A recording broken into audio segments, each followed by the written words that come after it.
Hebu sema tena, Bwana Yesu, Bwana Yesu, neno hili likanibadilishe, neno hili likanijenge. Amen.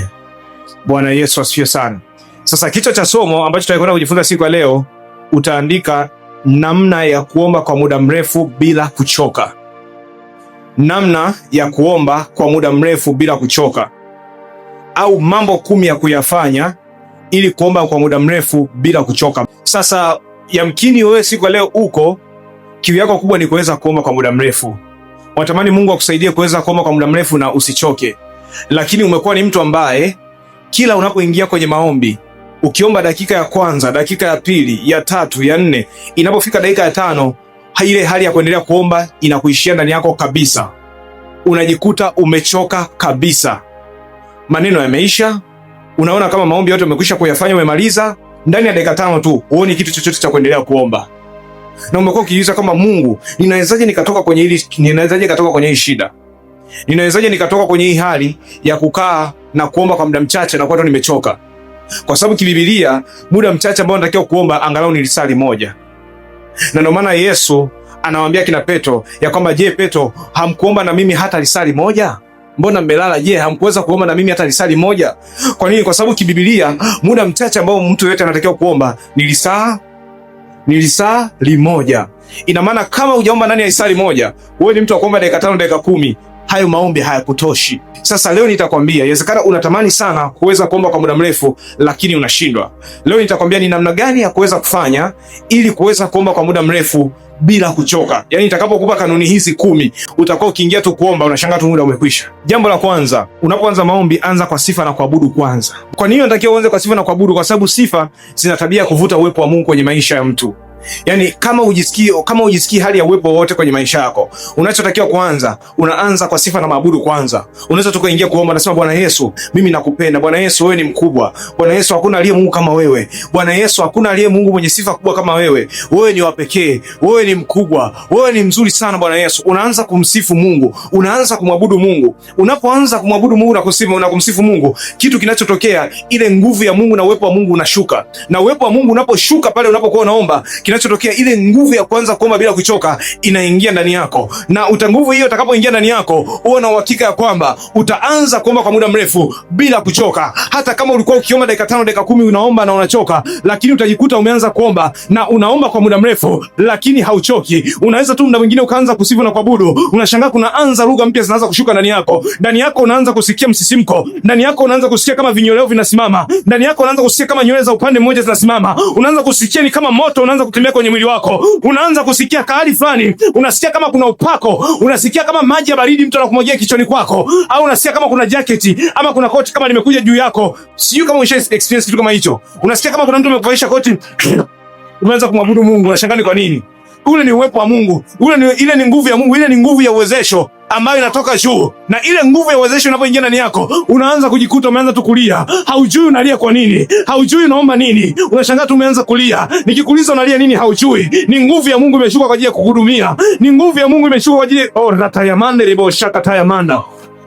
Sijui naongea na mtu mmoja mahali hapa. Unapokuwa katika sifa na kuabudu, hiyo ndio funguo kubwa ambayo unaweza kukufanya uweze kuomba kwa muda mrefu bila kuchoka. Utaanza kushangaa ndani yako, machozi yanatoka. Unamsifu Bwana Yesu, lakini unashangaa machozi yanatoka. Hauna uchungu ndani yako, hauna huzuni ndani yako, lakini machozi yametokea wapi? Machozi hayo ni nguvu ya Mungu ambayo inafanya kazi ndani yako. Ujue kabisa uwepo wa Mungu na upako wa Mungu umekwisha kushuka tayari kwa ajili ya kukuhudumia. Machozi yale yanaposhuka, usiyafute, yaache achilizike. Acha kumzuia Roho Mtakatifu. Unapoona unaomba, unapoona umeanza kumsifu Mungu na kumwabudu Mungu, lakini ghafla uelewi, machozi yameanza kutoka, kamasi zimeanza kutoka, ziachilie hizo kamasi mbele za Bwana. Ziachilie hayo machozi mbele za Bwana. Maana katika ulimwengu wa kiroho, machozi ni sadaka. Hebu mwambie mwenzako, machozi ni sadaka. Mwambie tena, machozi ni sadaka. Mwambie tena, machozi ni sadaka. Sio, unanielewa mahali pale, mtumishi wa Bwana? Machozi ni sadaka kwa sababu maandiko yananiambia katika kile kitabu cha Mwanzo,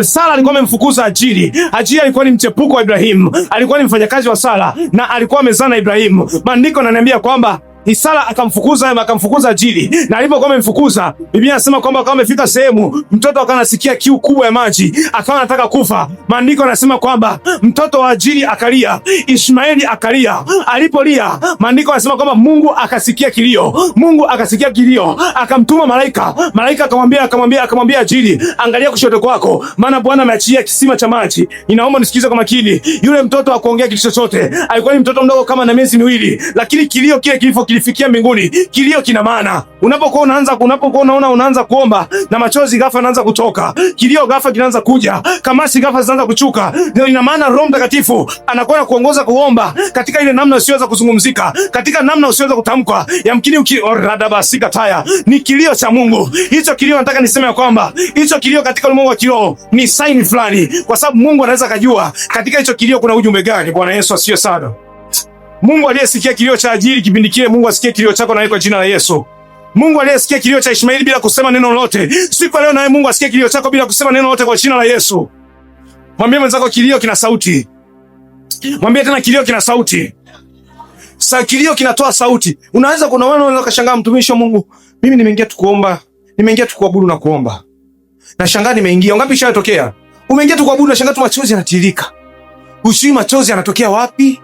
Ulikuwa hata maskini hujui kitu gani unaenda kuomba, inamaanisha kwamba ni uwepo wa Mungu umeshuka kwa ajili ya kuhudumia.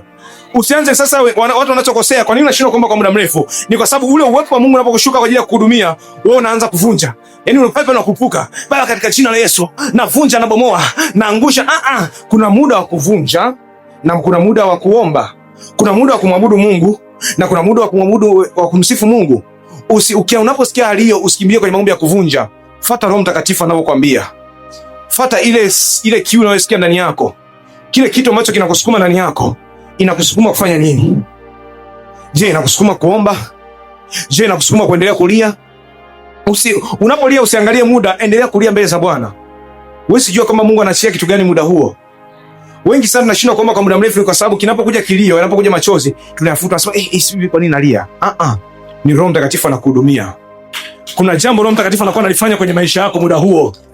Kuna vitu ambavyo hata mdomo wako hauwezi kusema. Hivyo vitu ni vitu ambavyo kilio chako peke yake kinaweza kaeleza ni namna gani unajisikia. Kuna mambo mengine ambayo yanakusumbua ndani ya moyo wako hata mwenyewe hujui, lakini kile kilio kinakuwa kina sauti mbele za Bwana. Bwana Yesu asifiwe sana. Maandiko yanasema kama mtoto wa Ishmaeli akalia. Alipolia tu, Mungu akamsikia kutoka mbinguni. Moja kati ya njia rahisi ya kumimina moyo wako mbele za Bwana ni njia ya kulia. Unapokuwa kwenye maombi, kulia sio udhaifu. Acha kujikuta ni jasiri. Kama chozi inakuja, achilia. Kama kilio kinakuja, kiachilie. Ni Mungu anaachilia nguvu ya maombi. Hebu sema kwa jina la Yesu. Sema kwa jina la Yesu. Kuanzia siku ya leo, Bwana Yesu, nipe kuomba sawasawa na mapenzi yako katika jina la Yesu. Amen. Kumwabudu Mungu ni nini? Kumwabudu Mungu ni kumweleza yeye ni nani kwako. Ni kumweleza ni namna gani Mungu alivyo mkuu kwenye maisha yako. Lakini sifa unaeleza matendo makuu ya Mungu aliyofanya kwenye maisha yako au kwenye maisha ya watu wengine. Lazima kuna jambo, hamna mtu ambaye anaweza akawa hana cha kumsifia Mungu. Biblia inasema kwamba kila aliye ndani ya Kristo ana ushuhuda. Ina maana kama ana ushuhuda, ina maana ndani yake ana sifa. Ana jambo la kumtukuza Mungu juu ya maisha yake. Unaweza ukaanza tu kwa kumwambia Mungu, ninakufundisha, ungekuwa unaandika hivi vitu vya muhimu sana. Unaweza tu ukaanza kwa kumwambia Mungu kwamba Mungu, mimi nimekuja mbele zako siku ya leo. Mungu, nakushukuru kwa ajili ya pumzi ulionipa. Ninakutukuza kwa ajili ya pumzi ulionipa. Nasema asante kwa ajili ya mke ulionipa. Asante kwa watoto ulionipa. Asante kwa afya ulionipa. Asante kwa kuwa mimi siku ya leo ninaishi. Asante kwa kuwa siku ya leo mimi napumua. Wengine siku ya leo wanashindwa kupumua, lakini Mungu nakushukuru kwa kuwa mimi napumua. Wengine siku ya leo hawanashindwa wameshindwa, wengine mpaka leo hawana hata nyumba za kupanga, lakini Mungu mimi umeniweka kwenye nyumba ya kupanga. Mungu nakushukuru. Anza kumshukuru Mungu katika vitu ambavyo vinaonekana vidogo. Hivyo unamkuwa unamrudishia Mungu sifa. Au hata kama muda mwingine unaona unaingia mbele za Mungu, moyo wako umejaa na uchungu, moyo wako umejaa na machozi. Kuna vitu unavyopitia ambavyo unashindwa hata kuomba, unashindwa hata ujue kumsifu Mungu nini. Anza kumsifu basi Mungu kwa mambo unayoyaona anafanya kwenye maisha ya watu wengine. Usiwe binafsi. Usinatafuta nguvu ya maombi. Yaani mimi nakwambia, ukianza tu kusifu na kuabudu utashtuka tu imepita dakika 15, ujue hata imekuaje. Ama muda mwingine unaweza kaanza kwa kuweka nyimbo za kusifu. Nyimbo za kuabudu, unakuwa unasikiliza zile nyimbo. Unapokuwa unafanya hivyo, Mungu anashuka mwenyewe kwenye maisha yako, na nakuhakikishia hautakuja kukaa ukachoka kwenye kuomba.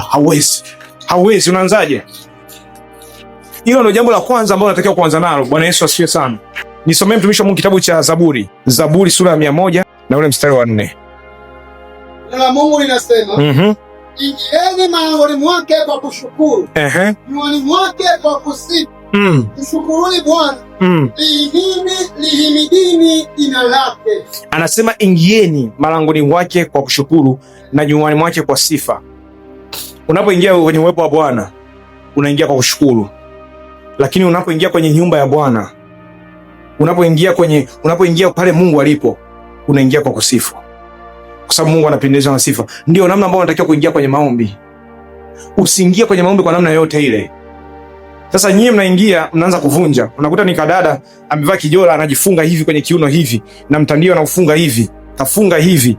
Ameanza kubomoa. Wewe huwezi kufika hata dakika 10. Unaanzia gia ya juu hivyo. Kutaki kuanzia gia ya juu, mwambie mwenzako anzia gia ya chini.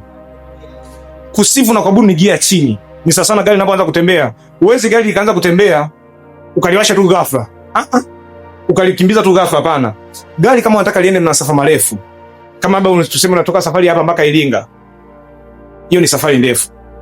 Kama gari halijawasha usiku mzima, usiliwasha hapo hapo ukakimbia nalo, litakuzimikia njiani. Labda kama ni safari unatoka hapa mpaka Ubungo, safari ya dakika 10. Lakini kama ni safari ndefu, wanajua wanaoendesha magari, lazima kwanza uanze kwanza kulipasha gari hata dakika 5 leo limewaka kwanza. Afu baada hapo ndo mnaondoka. Hamjaiona yale magari ya mikoani wanayawasha hata nusu saa kabla? Hamjai kuona hicho kitu? Ni kwa sababu linaenda masafa marefu. Wanaanza kulipasha kwanza. Sifa na kuabudu ni kama kulipasha injini yako ya kiroho. Unapasha injini yako ya kiroho. Unajua kabisa kuna sehemu natakiwa nifike, unaanza kwa kupasha injini yako ya kiroho kwanza. Usianze tu, yani wewe umeingia kwenye maombi, katika jina la Yesu navunja, dakika 5 na usingizi na miayo juu. Kwisha habari yako. Sasa jambo la pili, tenga muda maalumu wa maombi. Kitabu cha Danieli sura 6 mstari wa 10. Danieli sura 6 mstari wa 10. Neno la Mungu linasema, hata Danieli alipojua kuwa yale maandiko yamekuwa sahihi, akaingia nyumbani mwake, na madirisha katika chumba chake yalikuwa yamefunguliwa kukabili Yerusalemu. Akapiga magoti mara 3 kila siku, akasali, akamshukuru mbele za Mungu wake kama alivyokuwa akifanya tokea hapo. Bwana Yesu asifiwe sana. Anasema naye Danieli alipofahamu ya kuwa ati hile imetiwa sahihi, akaingia nyumbani mwake, akapiga magoti mara 3 kila siku akaomba. Hiyo tafsiri nyingine. Bwana Yesu asifiwe sana. Akapiga magoti kila siku Danieli alikuwa anaomba mara ngapi? Mara 3. Hiyo ilikuwa ni muda maalum wa Danieli kuomba. Ilikuwa kila siku lazima afanye hivyo. Kila siku alikuwa anapiga magoti mara 3 kwa siku anaomba. Sasa unapokuwa na utaratibu maalum wa kujiwekea kwa ajili ya maombi, unakuwa unamfanya Roho Mtakatifu. Kwa mfano labda niliwaambia watu, kwa mfano labda mimi nimechukulia kama mimi naomba asubuhi ninapoenda kazini, naomba mara kwanza. Ninapotoka kazini jioni naomba labda nusu saa tena mara ya pili, lakini usiku tena saa 9 usiku naamka naomba mara ngapi? Mara ya 3. Ina maana kwa siku nimepiga magoti mara ngapi? Mara 3. Sasa hii itakusaidia nini? Hii itakusaidia kwamba asubuhi inapofika, hata kama umesahau haujaomba, Roho Mtakatifu atakukumbusha ili uweze kuomba. Kwa nini? Kwa sababu Roho Mtakatifu anajua kabisa huu muda ni muda ambao mwanangu huwa ananitafuta mimi. Na ujue kabisa kwamba kama umejiwekea muda maalum, ujue kuna malaika watakuwa nakusubiri, kuna nguvu ya Mungu itakuwa nakusubiri kwenye huo muda, na kuna nguvu ya Mungu itakuwa nakusubiri kwa ajili ya kukuhudumia. Hatari ya kutokuwa na ratiba maalum, hata Mungu mwenyewe anashindwa kukuelewa. Mungu anajua ni kama Mungu ametumba kwa mfano wetu, Sio kila muda tu unaojisikia wewe unaamka unaomba. No. Mungu ni muda wa nyakati. Na ndio maana wiki iliyopita hapa tulisoma kwenye Biblia. Hata Petro na Yohana walikuwa hekaluni saa 9 alasiri. Ulikuwa ndo wakati ambao wanakutana na Mungu. Lazima uweze kujijengea kwamba mimi muda fulani huwa nakutana na Mungu. Masaa fulani huwa namtafuta Mungu. Sio nakurupuka tu leo saa 9, kesho saa 7, kesho kutwa saa 10, kesho kutwa saa 1, kesho kutwa saa 9 mchana, kesho kutwa asubuhi. Lazima uwe na muda maalum, uwe na timetable ya kumtafuta Mungu. Unapofanya hivyo, Roho Mtakatifu atakusaidia, atakupatia nguvu. Roho Mtakatifu atakusaidia, atakupatia uweza. Utakuta tu ule muda ukifika, unakuwa na nguvu ya maombi, lakini pia unakuwa unaomba bila kuchoka. Hakuna mtu kwenye Biblia ambaye anamtaja ambaye alikuwa ni mwombaji mkubwa kama Danieli, hayupo. Tafuta Biblia nzima. Waombaji walikuwa ni waombaji wakubwa, walikuwa ni wawili tu kwenye Biblia. Wa kwanza Danieli. Danieli alikuwa anaomba bila, sio mchezo. Kwa nini? Kwa sababu alikuwa amejiwekea ratiba. Ukitaka uwe una uwezo wa kuomba kwa muda mrefu, lazima uwe, yani naomba nisikilize. Ukitaka kitu fulani kutoka kwenye Biblia, kwa mfano mimi nataka kufunga, natakiwa niende kwenye Biblia nimwangalie nani alikuwa anafunga sana na nani alikuwa anafunga vipi, nijifunze kutoka kwake. Kama unatamani uweze kuwa na maisha ya maombi ya kudumu, nenda kajifunze kutoka kwa Danieli au Elia. Na maana mpaka Biblia inasema kwamba Elia alikuwa mwanadamu kama sisi, mwenye tabia pamoja na sisi, lakini aliomba miaka 3.5 hapakuwa na mvua. Imekuwaje basi? Kuomba kwa mwenye haki kwa faa sana, hasa akiomba kwa bidii. Elia alikuwa na bidii ya kuomba. Elia alikuwa na bidii ya kuomba. Kinachohitajika kwenye maombi ni bidii. Kama mimi nitakuwa naomba muda fulani na muda fulani, ni bidii peke yake. Bila bidii ya kuomba ni shida, hautaweza kuomba kwa muda mrefu. Lazima uweze kujiwekea timetable vizuri. Nataka tu leo utakapotoka hapa, nenda kakae nyumbani kwako. Kasema mimi nimechoka kuishi ya maisha ya kutokuwa na ratiba ya kutokuomba. Jambo lingine la tatu. Ukitaka kuomba kwa muda mrefu, anza kuomba kidogo kidogo. Usikimbie kuomba kwa muda mrefu mara moja.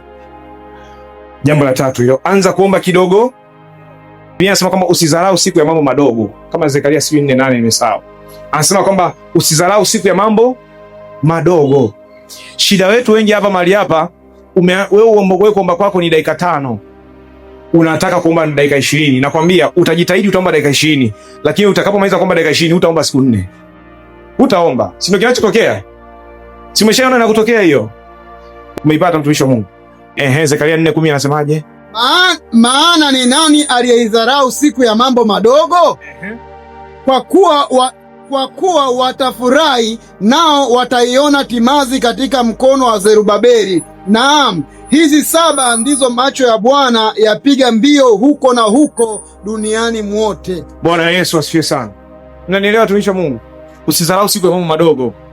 Hata mtu ambaye anaanza kujifunza kukimbia mbio ndefu, huwa anzi mbio ndefu. Uweze kuanza kukimbia mita 1000, ukakimbia mita 1000 zote, haiwezekani. Lazima uwe unaanza kukimbia mita 10, mita 20, mita 30. Siku zinazozidi kwenda mbele unaongeza. Lakini sasa usijizemanze sasa kwamba yani mtumishi asema tuanze kidogo kidogo, dakika 1 tu inatosha. Wewe ngoja nishukuru tu nene nikalale. Kuna watu mko mahali hapa sio wana maombi kabisa. Muda ambao mnaomba ni muda ambao mnaenda kula chakula peke yake. Tena washasema tu mtu anaingia kula anasema tu asante Yesu. Mmaliza. Mbaya hiyo. Mwambie mwenzako mbaya hiyo. Mwambie mwenzako mbaya hiyo. Lazima ujiwekee lazima uanze kuomba. Hata mpiga push up hawezi kuanza kupiga push up 100 kwa wakati mmoja. Anaanza 2, 3, 5, 5, 10. Siku zinazozidi kwenda mbele, akiwa na tabia ile ya kuendelea, anajikuta anakuwa anafanya nini? Anapiga push up nyingi zaidi. Kwa hata wewe kama unataka kumuomba Mungu kwa muda mrefu, unataka kuweza kuomba Mungu kwa muda mrefu, lazima ujifunze kwanza kumuomba Mungu kidogo kidogo. Dakika 5, 10, 15, 20. Mwambie Mungu nitie nguvu. Mungu atakutia nguvu. Usidharau siku ya mambo madogo. Kitabu cha Zekaria 4:10 ndio alivyosema. Siku ambayo kunakuwa na mambo madogo usifanye nini? Usidharau. Bwana Yesu asifiwe sana. Usidharau kabisa. Anza kuomba kidogo kidogo kwanza. Mimi nakuhakikishia mtumishi wa Mungu, utakapotoka hapa leo ukasema mimi leo ninaanza kuomba dakika 5. Ninaanza kuomba dakika 10. Baada ya mwezi miwili wewe utakuwa ni mwana maombi mmoja hatari. Baada ya miezi miwili ndakuta huko kwenye dakika 50 au dakika 40 huko. Utakuwa unaomba bila kuchoka. Dakika 40 utakuwa unaona ni kitu cha kawaida. Bwana Yesu asifiwe sana. Unanielewa Unanielewa mtumishi wa Mungu? Unanielewa? Jambo la ngapi hilo? La 3. Tunaenda jambo la ngapi? Jambo la 4, tumia neno la Mungu kwenye maombi yako. Watu wengi ndio kitu ambacho tunakisahau. Tumia neno la Mungu kwenye maombi yako. Kitabu cha Yeremia sura 23 mstari wa 29 anasemaje? Je, neno langu si kama moto, asema Bwana, na kama nyundo ivunjayo mawe vipande vipande? Bwana Yesu asifiwe sana. Amen. Anasema, je, neno langu si kama moto, asema Bwana, au kama nyundo ivunjayo mawe vipande vipande? Unapoingia kwenye maombi na neno la Mungu, kama kulikuwa kuna roho ya uzito inayokufanya imewekwa ili usiweze kuomba kwa muda mrefu, uwe na uhakika kwamba roho ile itaondoka mara moja. Kwa sababu neno la Mungu ni kama nyundo, linavunja mawe vipande vipande. Unapolisoma tu neno la Mungu bila kuomba nalo, unapoanza kwa kulisoma neno la Mungu kwanza, Kama kuna hila yote ya ibilisi ilikuwa imewekwa pale, ile ya ibilisi itavunjika na kuondoka mara moja. Neno la Mungu kwanza. Watu wengi tuko mahali hapa, tunaingia mbele za Mungu, tunamwomba Mungu maneno matupu. Unaingia kumwomba Mungu, unaongea tu maneno yako, Mungu asikizi maneno yako. Mungu anasikiza neno lake linasema nini kuhusiana na hayo maneno ambayo unasema wewe. Unaweza kuwa unaomba lakini unaomba tofauti na neno la Mungu. Unaweza kuwa unaomba tofauti na mapenzi ya Mungu kabisa. Uko nje kabisa na neno la Mungu. Shida yako, kwa nini unashindwa kuomba kwa muda mrefu? Ni kwa sababu unatumia sana maneno yako kuliko neno la Mungu. Naulia tena, shida yako kubwa, kwa nini unashindwa kuomba kwa muda mrefu? Ni kwa sababu unatumia sana maneno yako, sio neno la Mungu. Jifunze kutumia neno la Mungu, uone kama utachoka kuomba. Yaani neno la Mungu na tabia moja, ukiona lisoma hivi, hata kama una kiu ya maombi, utashangaa tu kama kuna kitu kinawaka ndani. Utashangaa kama engine, kama kuna mtu anapiga starter engine ya maombi ndani. Yaani nasoma neno la Mungu, utaanza kujisikia kama unataka kuomba. Utaanza kujisikia kama unataka kuomba. Kwa nini? Kwa sababu neno la Mungu lina tabia kupanda kiu ya kuomba ndani ya mtu mwenyewe. Automatically, ukiwa unasoma neno la Mungu linapanda kiu ya kuomba kwenye maisha ya mtu. Lazima ujifunze kwanza kusoma neno la Mungu. Wewe umejaza nini ndani ya moyo wako? Umbea, udaku, stori za watu. Na ndio maana unaingia kwenye maombi, unaanza kumwaza kaka fulani, unaanza kumwaza dada fulani, kwa sababu umejaza vitu vingi kwenye moyo wako. Umejaza stori za watu, umejaza umbea fulani. Unamjua mama fulani kuzidi hata mama mwenyewe anavyojijua. Umbea huo, mwambie mwenzako aache hiyo. Mwambie mwenzako aache hiyo. Bwana Yesu asifiwe sana. Kwa lazima ujijengee mazingira ya kujaza neno la Mungu ndani yako. Unakuwa tu unanakili vifungu ndani yako, vinatoka tu vifungu. Jambo la 5, omba Roho Mtakatifu akupatie nguvu za kuomba muda mrefu.